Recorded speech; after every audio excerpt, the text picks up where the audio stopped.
Sambole zoma mama nanga ila rene zinga TV bana poto bazolinga bana sénégalais bazolela soyez abonnés Gabon Libreville allez la reine zinga vrai chérie la reine zinga mama malamu ya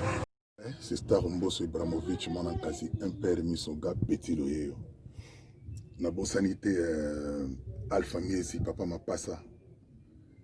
na Bordeaux ya sololaka bato nzamba salisika na bosanité na musika kajulu samba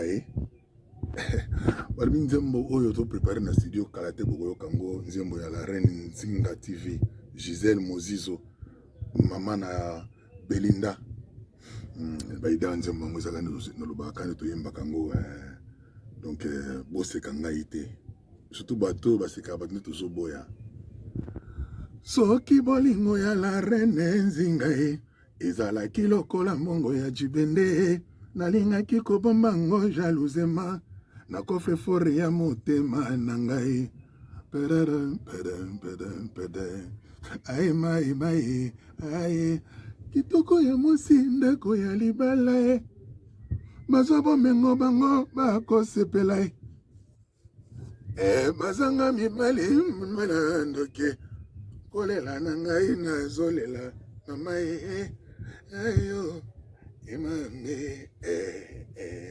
motema na ngai etamboleli na yo singa epai yo letaka mama ata matambe na yo na se ya mvula bato balandaka ngo malembe nzambe asala yo bien longonya na mama bota yo Nzinga la reine oza wapi mwana ya mutu bolingo na yo elengi plus que shawama.